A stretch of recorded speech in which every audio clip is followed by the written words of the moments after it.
You're listening to The Audacity Effect, where bold moves, real talk, and zero permission slips are just how we do things. We're Jenna and Kelly, two corporate pros building bigger lives on our terms and helping you do the same. Whether you're launching something new or burning down what no longer fits, we've got stories, strategies, and sarcasm to match. Let's get audacious. Bold moves, real talk, no permission slips. Gotta give them my all. Nobody's gonna tell me what to do with this. There is no blueprint, just my audacity. Done with permission. My dreams might need a pivot, might need a new scheme. Call it Audacity Effect.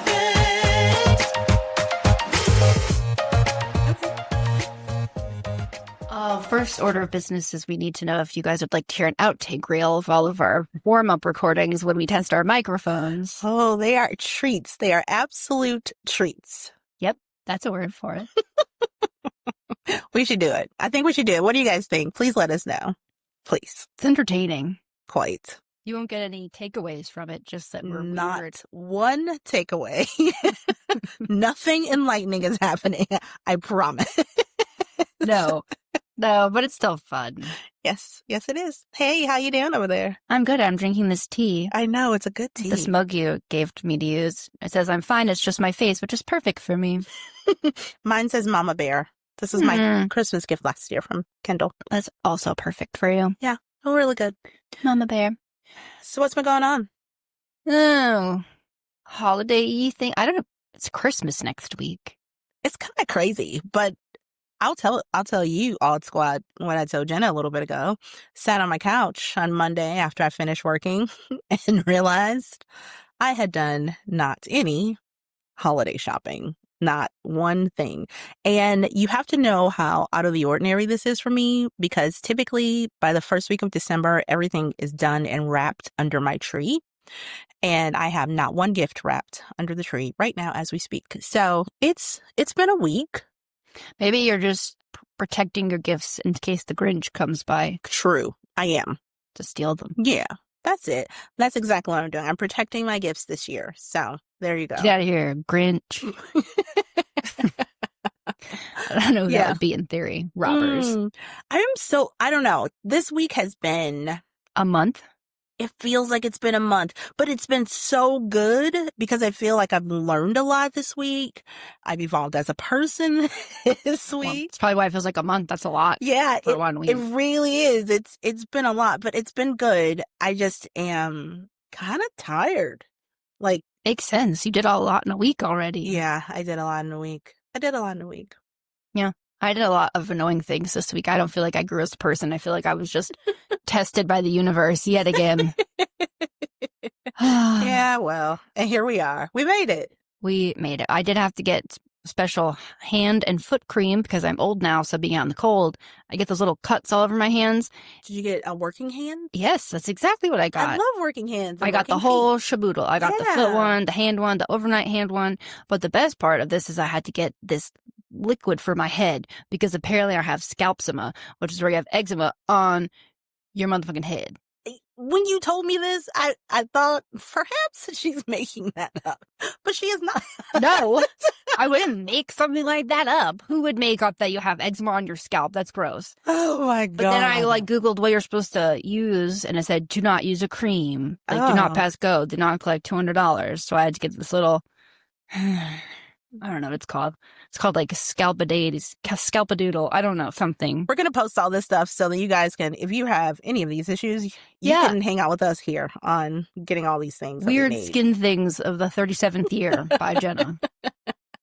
Yes. So, what are we chatting about today? Today we were going to chat about something that we were requested to chat about, which we've been thinking about and mulling over for a while. Yeah, we have. But admittedly, this one's a little tough for us to talk about from the perspective of being in those shoes. Mm-hmm. Yeah, it's very tough because neither of us have really had to be here, but we have coached people through this. And so I feel like we can definitely help, but please know that, yeah, it's at least our perspective. yeah, how about that? For whatever it's worth. Maybe it'll trigger a different thought in you that's more helpful than the perspective that we offer. But we're here to offer unsolicited opinions anyway. We're here to help. We're here to help. So we want to talk about reinventing yourself, which has, I would say, like little sprinkles of boundaries or evolving, but it's still distinctly different from those things. And what prompted it was who you are, I guess, at work, although I think this can absolutely be relevant at home too, which I haven't thought about there. But so at work, like if you are known as the person that's kind of the quiet in the background person that, I don't know, is not out in front, is not the big loud strategist at the front of the room, and you don't feel like that's authentic to who you are. Yeah. It's just an example. You can insert, whatever it is. Yeah. How do you change that? Because people see you and know you as that, whatever that is. And if that's not either who you want to be anymore, or perhaps it was never you to begin with, how do you shift that? And then, like, I think the home example of that comes to mind is if you moved away and then you go back and see your siblings and your parents and they still see you as the middle child that's whiny and needy and doesn't know what they're talking about and is talked over, but really now you are a very successful professional and you run a business, and they still talk to you like you don't. Yes. Oh, you're just little sister. Again, not my experience, but I think some people have it. So yeah, not your experience. People don't yell over me, really. No, that's not a thing. That's not a thing. But yeah, I was in thinking about this, I was thinking about a few people in particular that I've worked with over the years where this is definitely relevant. And the thing about reinventing yourself, especially in a professional setting, like you can't just show up on Monday and be somebody new like that. I mean, you could. It would be entertaining, but you call me Janice. Yeah. You can't just show up. But I don't even think that's authentic to who a lot of people are. And so the goal in all of this is to be authentically you. And authentically you in whatever that looks like. And even like if you are quiet and off to the side and you do the background stuff really, really well, but you no longer want to do that, there will always be an opportunity for you to change and be different. But the first thing about that, and we hadn't talked about that, but you got to be accountable and take responsibility for the pigeonhole you've put yourself in. Oh my God, wait, there was a mourning dove I go and feed the horses in the dark, and I walk out in that big back field with just my little headlamp on, and I saw something, and my eyes are going, so lately I see things that I think are things. And your eyes are going, girl. Yeah, you just like wait. Twigs and leaves. So I'm like, what is that? Oh, it's just probably like a rock. At first I thought it was an animal, and I'm like, no, it's a rock. This giant ass mourning dove flew right up in front of my face. I screamed bloody murder. There was no one out to hear me, or I woke up the neighbors. I'm not sure. Anyways, pigeonhole. Pigeonhole. Yes. So when you pigeonhole yourself in a spot, the first thing is to recognize and know that that's likely something that you've done yourself. You did it. Why are you taking notes in every meeting? Why do you continue to let them assign you PowerPoints? Like, what is that? Maybe it's safe for you. Maybe you want to feel accepted. Maybe it is really important for you to, quietly observe. I'm an observer, but in a completely different way, and we can talk about that too. But not in no quiet way. No, not in a quiet way, but I am an observer too. So understanding why and how you got there, I think that's the biggest step, Yeah. And what do you want it to look like when you're done? Think, where am I now? How did I get here? And then what do you want it to look like? Because sometimes I can imagine this one, I suppose. Like, I used to think I wanted to be the CEO of a company, but why? Actually, I don't want to do that at all. I just thought that I did because it sounded like I would be good enough then, or like something that's really big and bold to accomplish. And so if I did that, that'd be really impressive of me. So you're talking about going back to your why?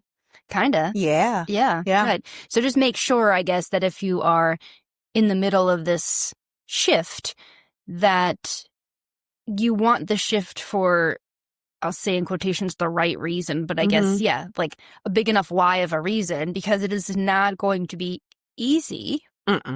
to do. No, and you recognize that something has to change. It's a big aha moment too when you get there. I can imagine something has to change. I've had enough. Yeah. You hit your enough quotient. Yes. And so just knowing that and knowing that it is going to be a little bit of work for you to do that. So we're looking here at, how do you get assigned these roles? And if, you speak when you're spoken to, so you're the quiet one and you're competent and responsive, you become support. Oh, support. That's the first one. You started talking about that before we recorded. Yes. I think a very first tangible, because we're going to assume that most people that are reinventing themselves are going from maybe more quiet and passive, at least on the surface, to more big and bold and taking up more space in the room. You could be going from the reverse too, but sure. We're just going to assume that most people aren't. So I think it's okay to support at work sometimes, but if everything that you're on is, oh, Jenna can support that or Jenna's supporting it, well, that means you're not leading it. Yeah. And I'm not saying, you jump the line or, put in your time, but if you know that you're just qualified to, which I'm sure that you are, I know that you are, to lead this as somebody else, you got to start saying, actually, I have the ability to lead this. I'd like to be the point person on this or, whatever they call it, where you work. Because if you're only ever support, that's just putting you farther and farther into that is where you shall stay. Yeah, and then you're thought of in a supportive capacity. So they're going to give the lead to somebody else. They're going to bring you on to support because you're amazing at supporting. But if you're making the whole damn thing happen by yourself anyway, not even by yourself, right? But just you need to sort of assert yourself enough to say, hey, and depending on the environment, I am happy to support in these, X, Y, and Z. It's very important to me that we find something that I can be the sole lead on. And that's, I think you have to transition to that in order to get growth and respect. Yeah, I agree.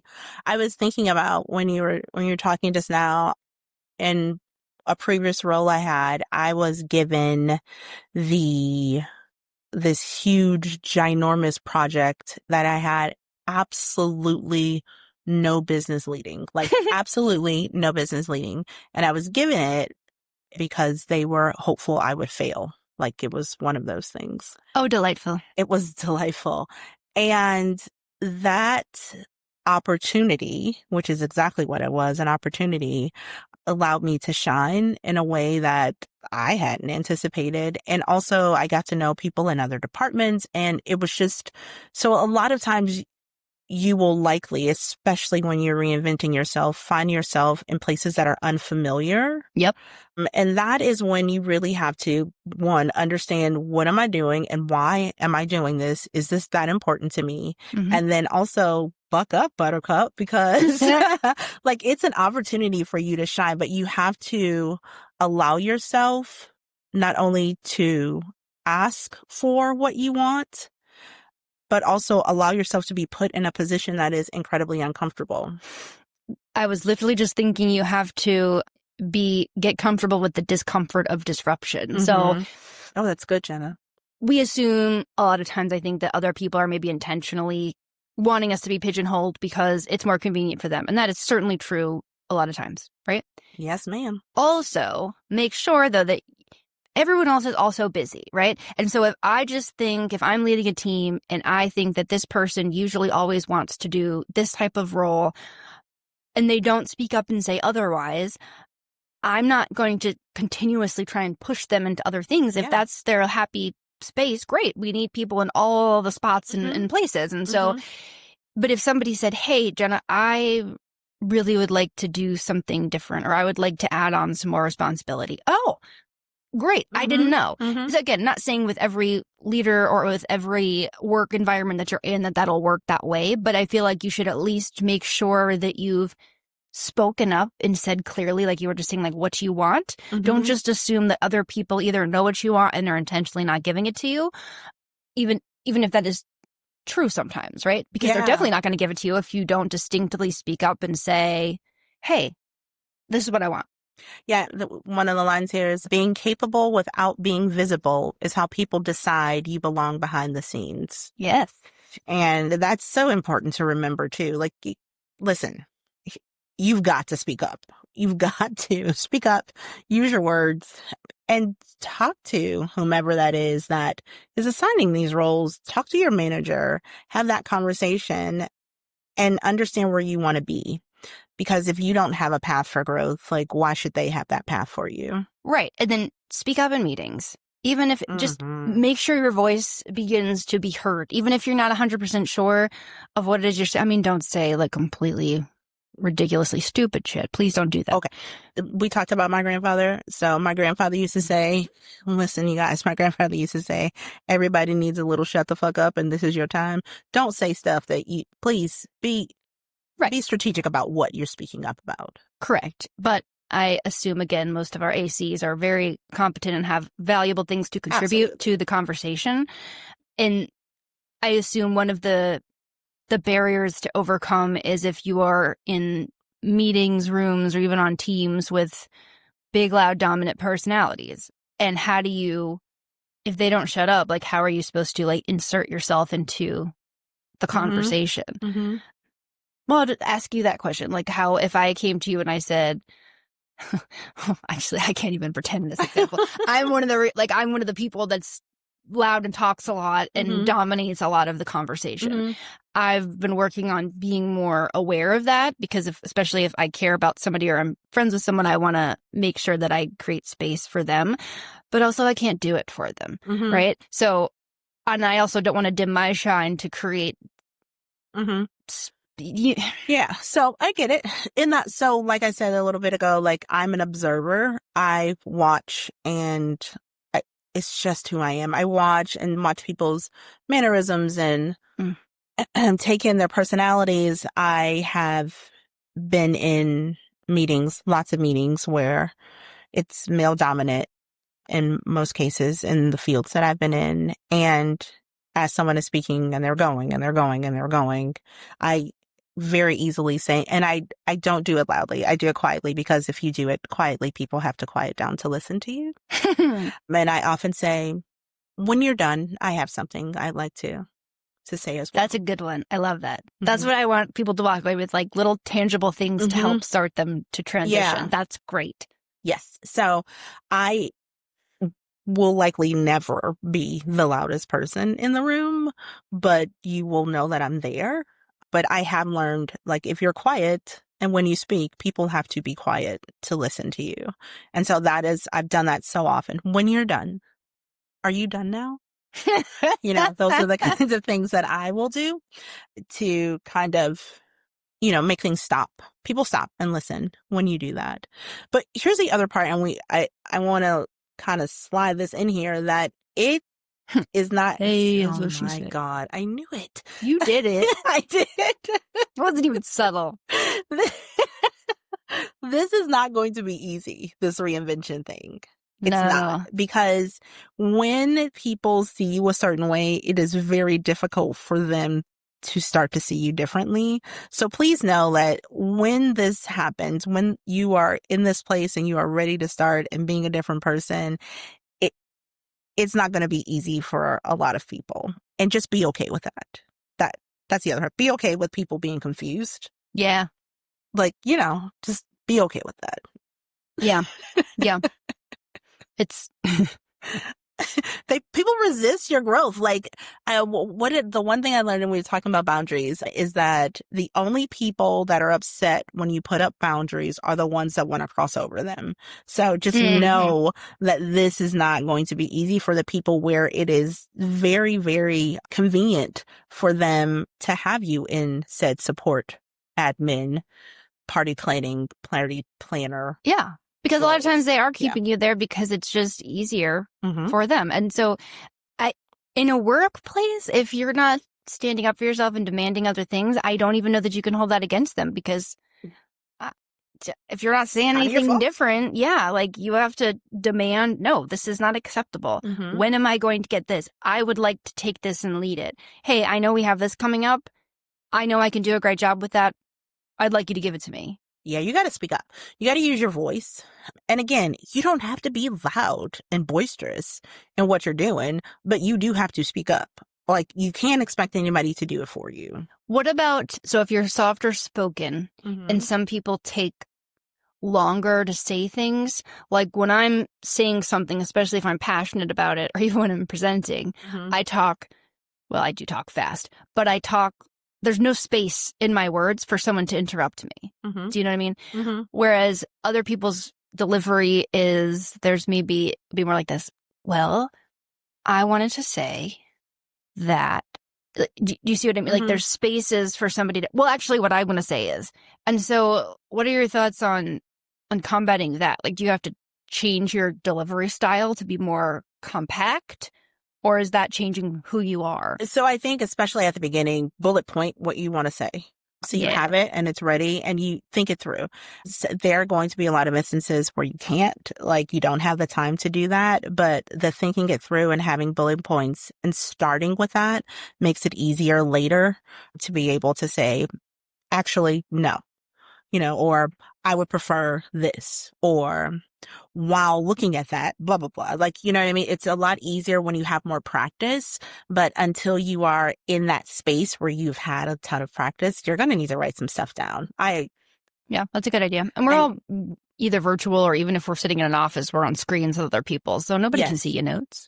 No, nobody can see your notes. Also, one of the things that is cool on Zoom and Teams as well, like, do you guys ever use the react, the raising your hand? Oh, yeah, that's fun too. Because you can't ignore me. I hate when people do that. I know, but you can't ignore. No, I mean, like, I just do ignore them because I hate it. But I think, but you see it and you know that it's there. Yes, that's true. It is visible, and usually whoever's facilitating will say, "I think so and so had a question." It is helpful when there's a large forum of people too. It is helpful when it's a large forum of people, and it's helpful when the person that is leading will not come up for air. Yes. Yes. Yes. And that's what I've observed the most. And I don't always insert myself, but I can start talking over somebody if I need to, and I'm comfortable with an interruption. Try and be strategic. I don't want to be like the interrupting cow, but I work with an interrupting cow. Oh, that's annoying. I'm sure I am also annoying at times, but I try and I'm not just, yeah. There's times, but I lost my train of thought. Interrupting cow got me off track. Yeah, interrupting cow. Oh, yeah. I've noticed that if you leave space between your words, you lose the room, and people are going to interrupt you and take it from you because everybody's waiting for their chance to talk in almost every forum that you're going to be in, if you're in corporate anyways. And if you're with your close team, hopefully you have some allies that you can say, hey, this is something I'm working on, and they will be excited for your growth and they won't be trying to cross your boundaries. So they can sort of back you up or help you. But I love the notes thing. I think that's really good, because that's one of the things I see people that I suspect are trying to evolve and be more assertive and take more of a lead position. If they can't get the words out fast enough, they just get trampled over. Well, and that's another thing that's a really good point. Be concise. Know what you're saying and get it out there and move on with it. Like, you can't, if you linger on something too long, think long, think wrong. Like, you can't. I've never heard that, but that's a good one. You can't just linger on it. Like, leave it out there and let it be. But also, the other part of all of this, and yes, you're speaking up in meetings, and yes, you're saying, I want to do this, and I would like to take lead on that and not be support on that. You got to follow up with it too.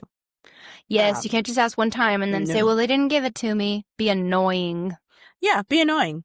Because if this is that important to you, which again, you go back to your why, and why is this important to you? And if it's really important to you, understand that it's going to take some time, and it's just not going to be easy, and people are not going to gravitate towards that immediately. They're just not going to gravitate towards your change. Nobody really enjoys change. No, it's unfamiliar. I don't know what to expect here.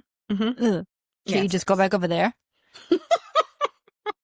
Okay. So what about the person at work that is always like explaining themselves and apologizing constantly? I was just thinking that too. I think you said it, which made me think, you said be concise with your language. So get rid of I think, or well, maybe if, or I was just wondering, or I just wanted to suggest this just because I was no. practice talking to yourself in the mirror if you have to. Mm-hmm. But yes, I think you have to get rid of those words that make it sound like you're uncertain. Mm-hmm. Come with as much certainty as you can. Even if you're not certain, who cares? I've told people to say, like, I believe instead of I think. I That's believe good. this is what's happening. That's good. Or not remove just, like, I just want it. And instead of saying just as I want it to. Yep. Those little adjustments make Tiny adjustments make big a deal. huge. You told me the other one been a while back now, but you said instead of saying sorry for being late, you say thank you for waiting for me. Thank you for waiting for me. It sounds silly, but changing the narrative, like that will subtly start to change how people see you and how they like respect you in a room or what Yes. they're expecting out of you. Mm-hmm. Because I'll be honest, if somebody gives me an idea and they're really slow to get it out and they don't sound confident, I don't really want to listen to it. Nope. I will listen to it if it's somebody that I care about, but I don't really want to. I'm not compelled to listen to what you're saying. You don't sound very authoritative. If you're not sure of it, why should I be? Or if you're not sure about it, own it. Hey, I'm not quite sure how to do this. I'm learning how to do this. Is there something you can do to help me out so that I can get there better? I can get there easier. I want to be able to know how to do this better. Like, if you're not sure, that's okay that you're not sure. That being unsure does not mean you're not a leader. How do you insert that into a meeting, though, if you're giving a recommendation or a suggestion of something as a next step? So I believe that this is the process that we should use. I have read about the process, but I haven't used it in practice. I would like to start doing it here. Love it. Love it. Are you writing these things down? In your little handy dandy notebooks? Because I think you literally have to start. That's a good transition into something else we were saying. So why do you think you pigeonholed yourself to begin with? I think you have to because if that is truly detached from who you either feel like you are or where you want to be, then how did you get there? Is it because you don't think you're good enough? Is that why you don't speak up in a room? Because you're insecure? Because you're not confident in your ideas? Because you think the other person next to you probably is smarter because you're not good enough? Like, you have to have a clear understanding, I think, of where the shrinking has come from or originated. Is it just people pleasing? You want to make everybody happy and someone asked you to do it and you don't want to hurt anyone's feelings. It's probably a mishmash of all of that. But I think you kind of have to get at that and address those things because I don't know. I mean, fake it till you make it, but you still have to make it. You do have to make it, especially mostly in a professional situation. Yeah. You do have to make it.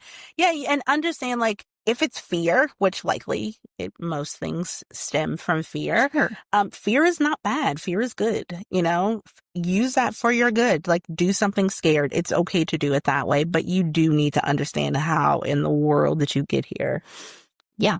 And then, like, how does this look at home? So we were talking about you go home for Christmas or whatever holiday you celebrate, and growing up, you were this child, like the middle child, the youngest child, the oldest, whatever, whoever you were at that time, and then you all grew up and moved out of the house. But whenever you come back home, it's like everyone does this weird reverse thing back to who they were as kids.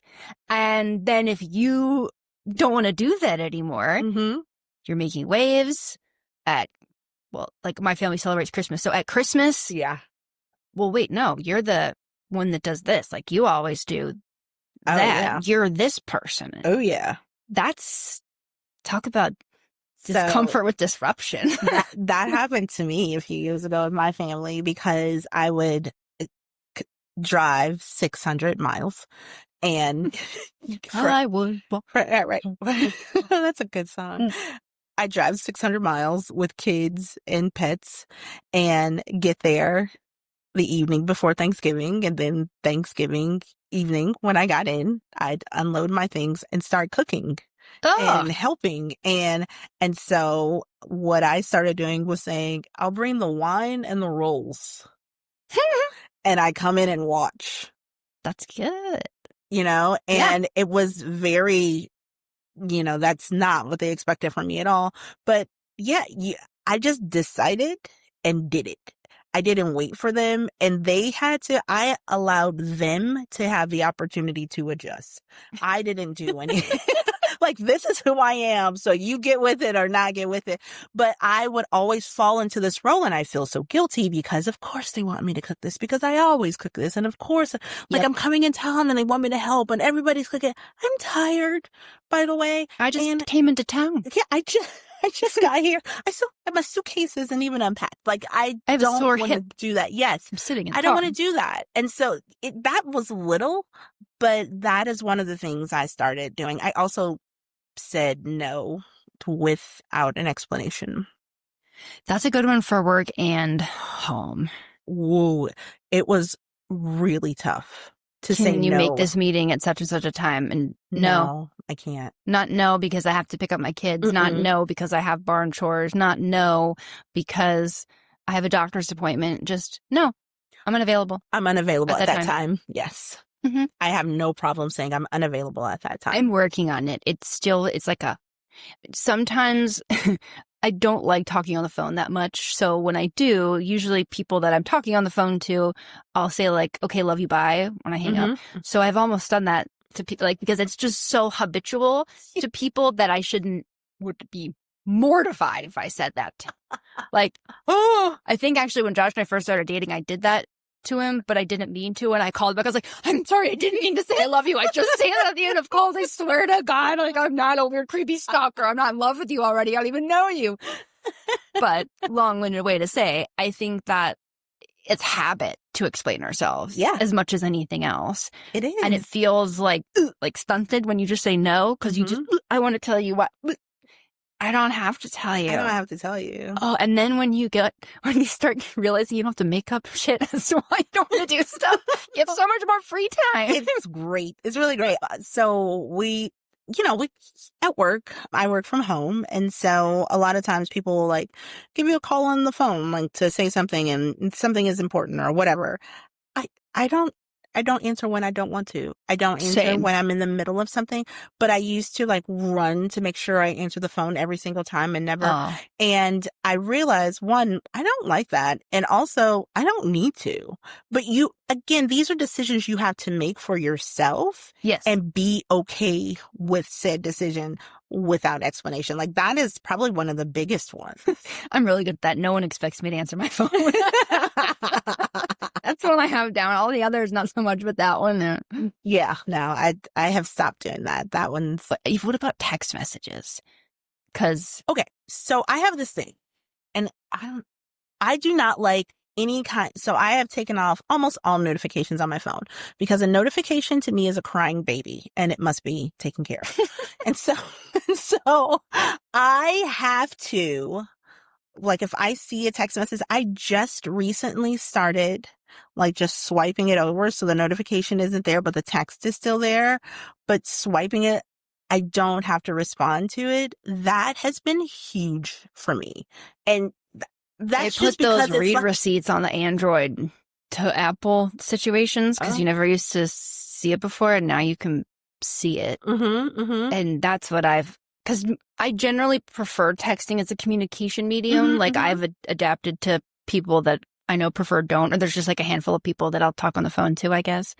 But it's the urgency, which we'll talk about maybe on another podcast. But I'm like, they saw I read it. Now I have to respond. It's like, no, I don't think I do. This is not an emergency. And I really don't think that most people, anyways, that I am friends with and close enough to be texting back and forth on a regular basis are going to, I saw that she read my text and she didn't respond. But, I have an Android, you guys. I'm one of those people that I will die with my Android. Yeah, but I'm saying on the Androids now, you can see read receipts. I don't have that feature turned on. It's there.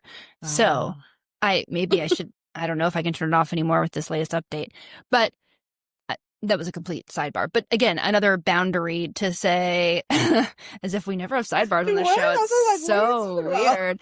We were talking about boundaries with communication. Saying I'm not picking up the phone because I don't want to. Which, again, maybe it's more of a boundary, but if you were the person that always picks up the phone, there's going to be an adjustment period because people might think you're dead for a little bit when you never pick up your phone. Yes. So what happens? So this transition phase, there's going to be a lot of pushback.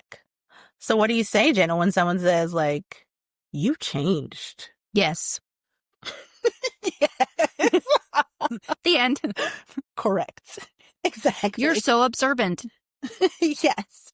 You haven't. There will be a little bit people testing that, I think.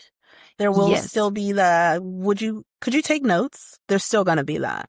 Could you take notes for this meeting? What do you say? I think it depends on the context and who's asking, but is there anyone else available? Because I'd prefer to pay attention this time, or I'd rather not this time. Is someone else available to do it? And honestly, even just saying that, sometimes people get like, like off, like you knocked them off balance because they just weren't expecting it. It was just sort of like a courtesy that they were asking because really they were telling. And when you say no, Also, no, thank you. Yours is always so much more polite than mine. No. Will you take notes of this meeting? No, thank you. No, thank you. Now, if you're over-explaining, you could say, no, because I have an overactive bladder and I have to leave often for bathroom breaks. As a matter of fact, if one of you do that, please let us know how that goes. So sometimes, like if you have a boss, especially usually if it's a man boss, it's kind of fun sometimes just to embarrass them because they don't know what to say. So really, if they're just really terrible and they won't respect your no, I'm actually all for saying, using bodily functions as a get out of jail. Sorry, no, Jenna cannot take notes because she has to pee a lot. So that's the other thing. Like, what happens? What do you think happens when you are someone is trying to insert themselves and make this change and become the leader that they know that they can be, and it is rejected or even rebuffed by said leadership? Like, what do you do? I love that transition because the one point that I wanted to make sure we got to at the end was I think you have to be prepared to leave and go somewhere else and start fresh because look, we can say all day you should be able to do X, Y, and Z, and over time people will start to see you differently. That's just simply not true. Sometimes they will never see you differently, and you have to kind of take your new, improved, reimagined self and go start somewhere fresh where no one has preconceived notions of who you are. Yeah. And I think that's going to be the case for some people. Maybe that's extreme, but I don't think every work environment is healthy enough to allow you to grow in that way. I think it depends on who your boss is. I think it depends on who your team is. I think it depends on a lot of things. But I think at the end of the day, if you feel like you're doing all the things and you're just constantly getting your hand slapped and told to go sit back in the corner where you were, sometimes you got to go. Sometimes you got to go. That's my thought anyway. I don't know. Yeah, I feel the same way. It is okay to reinvent yourself somewhere else. Yeah. And you put things in place so that you can get to a point where you can reinvent yourself somewhere else. Maybe that looks like a different department. Maybe that looks like a different job. Yep. But being okay and understanding that this is who I am. I am not accepting anything else. I'm not accepting anything less. And knowing that you have the capability and the capacity really to make a change. Yep. I like it. So you don't need to convince anybody. No, really. But you need to show up the way you want people to look at you. Yeah. And you can't be mad at other people and expect them to be like, oh, well, let me help. No one owes you that. Oh, no, you better convince yourself. That's what you need. I think that goes back. That's what we're like, why do you feel like you let yourself get put in this place? And if you love taking notes and you like doing that type of stuff, that's great. Love that. Like, go note takers. That's a skill, actually, because you'd think you could ask anybody to take notes. No, ma'am. I've had some people take the work. I'm like, what? Were you even here? What is that? What meeting was that? I don't know what that says, first of all. And this is typing. So it's not like it's your handwriting that I can't understand. So let's just not forget, taking notes is an art. Yes. Thank you very much. I lost my train of thought again, so. Oh, but convincing yourself. Yes. There we go. Look at us. Yeah. Because when I chime in on a meeting because I have an idea, it's because I know damn well it's a good idea. Or I just feel compelled to say something because I'm pretty sure I'm right. Not even in an egotistical way, like you can tell me I'm wrong, but I feel confident that my opinion is relevant in this room. And if you don't feel confident, why? Do other people make you feel that way? But like, do you not think your opinion is relevant? That's generally, I think, probably what it is. Because you can't ignore somebody that's confident. No, you can't. And if you are really confident people are ignoring you, you're in a really toxic workplace. So maybe start looking on LinkedIn. Yeah. Yeah. Indeed is actually probably better than Indeed. LinkedIn. Okay. Yeah. Yeah. Okay. But yes, let people, it's fun to be underestimated, honestly. Yes, that's true. Because when I was, I used to have anxiety about getting older, not because of eczema, which I didn't know was a thing I had to be worried about, but because as I got older, it was going to be harder and harder to do something that's impressive for your age. Mm-hmm. Because that's how I think about Mhm. the world. Like, Yes. oh, you are making this amount of money and you're only like 18. Wow, that's so impressive. Like, oh, you bought a house and you're 23. That's so impressive. Nobody Yeah. says that when you're 43 and you bought your first house, right? So Mhm. that's what I mean. Like Mhm. the standard, or like what is it? What's that word? Scale. Yeah, the thing that you measure stuff on. I don't know. Mhm, It goes up the older you get, in my mind. That's how I Yes. saw it. So I'm like, it's very stressful to get older because, like, what am I going to do next? It just gets harder and harder and harder. Like the threshold maybe is the word I was looking for, the benchmark, which says an unhealthy way to think about things. But that ties that ground to people don't expect much out of you. And you just come out and you go, bam, Bam, and you do Oh, it. And you do okay. it. Yeah. This was good. I really hope we've helped some people here with this, because it makes me, I hate to think of someone sitting in a space where they don't feel valued, appreciated, and absolutely they don't love what they're doing because of the role that they're in. Yeah. That makes me really sad, because it's a hard place to be in. And having to do that work takes up, what is it, a third of your life, I believe? Ugh, don't tell me these things. Yeah. And so I'm a firm believer that, yeah, you got to work to make money and survive, but you also should be happy. I think the last point, yes, and no buts, that 100%. I remember when I started thinking about, or it was put in front of me that there might be like a people manager role for me to move into last year. And I texted you and Joanne, because you're one of the two bitchiest bosses that I know. And I'm like, hey, you guys are both really good at people leading. This is something I've never done it before. I've done it informally, but I haven't done it. What do you think? Can I do it? And you guys were the biggest cheerleaders in the world. And so it's important for you to have a community that supports you and cheerleads you, because you're going to have days where it didn't go right and you're not sure. Gosh. And you need to have people in your corner that are there to remind you, like, what are you talking about? You're freaking amazing. Of course you can do this. No one is doubting this that knows you. Not anybody. No. And that level of support and encouragement, especially like female to female, is really special and important. So, I mean, I know that I'm blessed to have that. I'm not saying, but if you don't have it, maybe email adjusting us. your community. Yeah. Email us. We That's got true. you. We're good hype girls. Yeah, we are. Like realistic ones. So we're not going to like blow smoke up your ass. If you say this and this, I'm like, well, honey, boo boo, you can't be doing that. But you can change and do this. I know you got it. Yes. Yes, we will. We will. Cool. Well, hopefully this was somewhat helpful. If nothing else, maybe it got you thinking. Got you thinking a little bit. Yeah. And if you have any techniques or strategies or little keywords, like Kelly gave us so many great ones throughout this episode of ways that you've said no or figured out how to speak up for yourself or started to sort of initiated reinvention, let us know what they are, because we'd love to know them ourselves. And it would be really great for, I think, other ACs to hear them. Absolutely. Cool.